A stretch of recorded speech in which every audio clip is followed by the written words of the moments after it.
Peppa Pig is not an animal-only world. It just wants you to think it is. Every single episode drops a human being right into frame, and most people watching never clock it.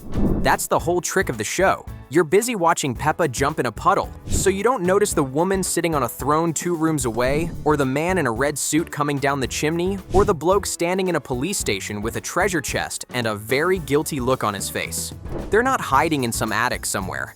They're standing in the open, doing actual jobs in episode after episode, and the show just never stops to explain it. Here's the strange part though. None of them actually live in Peppa Town. Not one. They come in, they do their bit, and they leave again. Back out to wherever it is humans go once the cameras stop rolling on a pig's birthday party. So the question isn't whether humans exist in Peppa's world. We already know they do. The real question is how many of them you've scrolled straight past without even blinking. By the time this video's done, you're not going to be able to watch a single episode the same way again. So get comfortable, because we're about to count every single one. Let's start with the ones already running things.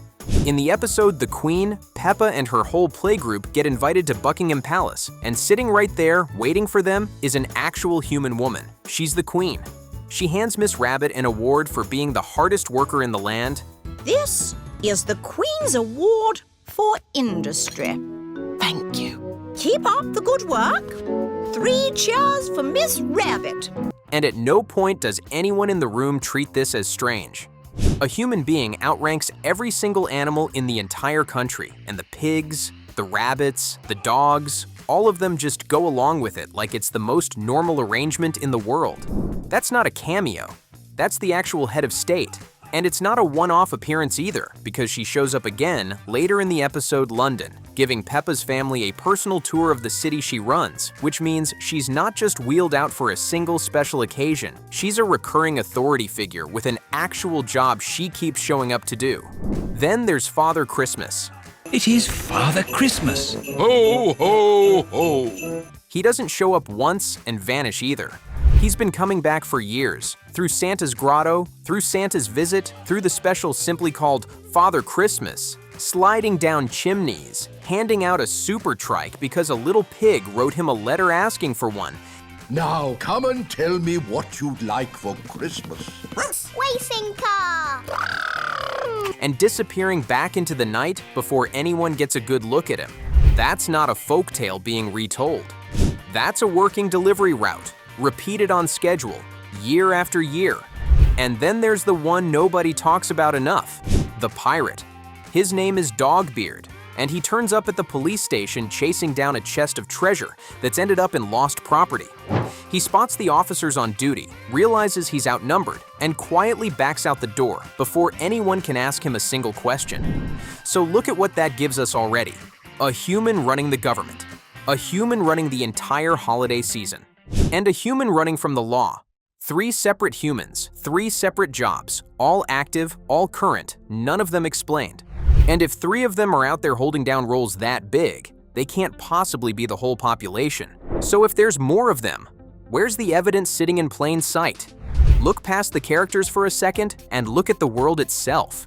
In the episode London, Peppa's family drives past Big Ben, past Tower Bridge, past a skyline built entirely out of stone towers and clock faces, and nobody in the car stops to ask who built any of it.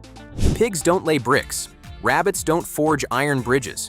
Somebody did, and it wasn't anyone currently living in Peppa Town. Then there's the black cabs and the red double-decker buses rolling through the same streets, vehicles built to a human scale, with human-sized doors and human-sized steering wheels, just happily being driven around by animals who've clearly inherited them rather than built them from scratch. It's the same trick as moving into a furnished house and never asking who chose the sofa. And it goes further than architecture. Out in the real world, away from the show entirely, the Royal Mail once printed an actual set of postage stamps to mark the show's 20th anniversary, official human government paperwork, stamped and sold, celebrating a fictional pig as if she were royalty herself. It's a strange little detail, but it proves the 2 worlds were never as separate as the show wants you to believe. Humans built the streets. Humans built the transport. Humans even print the stamps that celebrate the whole thing. The animals didn't construct this world from nothing.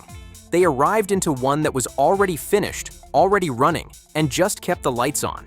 And it's not only buildings and buses that give it away, it's who's driving them. In the episode London, when the Queen wants a closer look at the city, she doesn't call for one of her own vehicles. She walks straight up to a random double-decker parked on the street and asks the driver if she can borrow it.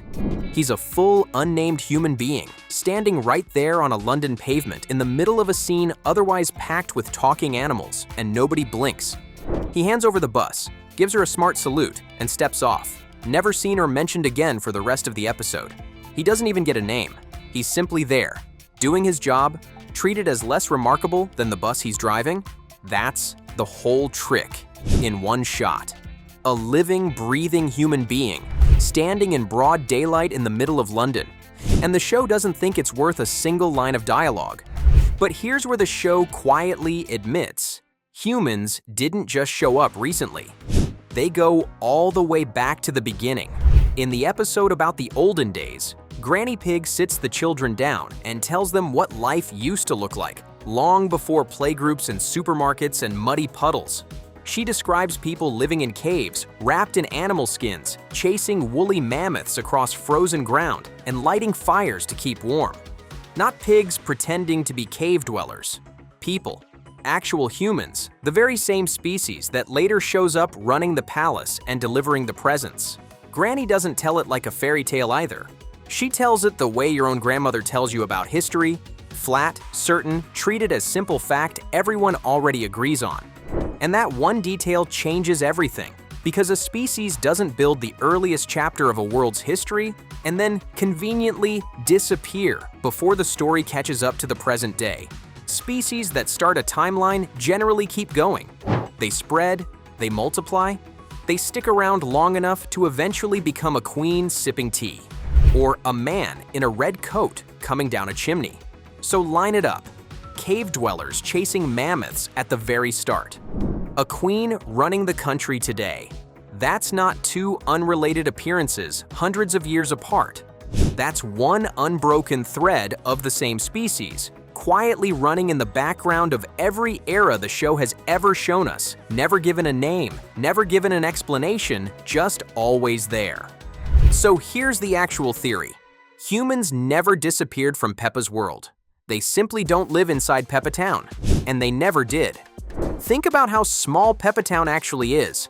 A handful of houses on a handful of hills, one supermarket, one police station, and Miss Rabbit somehow working every job in the entire postcode. That's not a country. That's barely a village. It's one small, fenced-off corner that the animals were quietly handed to live in. Everything outside that corner, the palace, the North Pole, the high seas, the entire history that came before it, still belongs to humans. It's less like the animals took over the world, and more like they were given the keys to a holiday cottage while the actual owners went on with their lives somewhere else. That's why the furniture's all still human-sized. That's why the roads go somewhere. That's why an ancient species of cave dwellers can somehow still be running the government today. Nobody had to explain any of it because nobody ever left.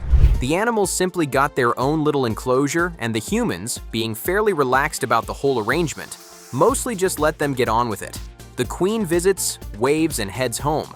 Santa drops by once a year and disappears again.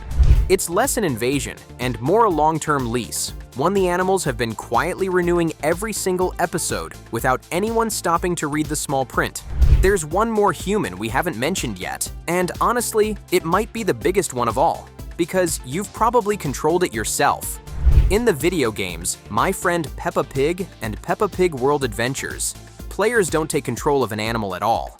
You create a human child, the exact same age as Peppa, and that child walks straight into her house, gets invited to play, and becomes one of her closest companions in the story. In one particular scene, Peppa even imagines herself as a queen and sits her human friend right down next to her on the throne as a co-ruler. Not a servant, not a visitor, an equal, sharing the crown. Nobody questions why a human child is suddenly part of the inner circle, because by that point in the games, it simply isn't treated as unusual at all. The animals don't gasp. Peppa doesn't ask a single question about where this new friend came from or why they look nothing like her.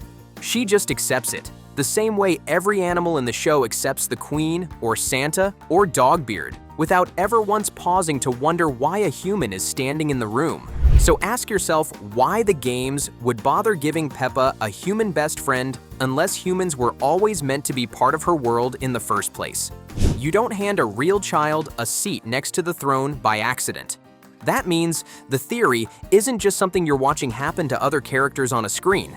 Somewhere out there, in an official piece of Peppa Pig canon, you yourself have already played as one of the hidden humans, walked through Peppa's front door, and sat down like you belonged there. Which, according to everything we've just looked at, you did. So that's the theory. The humans in Peppa Pig never went anywhere. They never died out, and they never got written out of the story. They just live on the other side of the hill, running the palace, running Christmas, running from the law, while the animals enjoy the one small town they were handed. And once you've spotted the pattern, you can't switch it back off. They've been standing in plain sight this entire time, in the background, on the throne, even in your own hands on a controller. Now we want to hear your take. Do you think there's really a whole human world running quietly outside Peppa Town? Or have we officially lost the plot, chasing pigs around for 12 minutes? Drop your theory in the comments. We genuinely read every single one.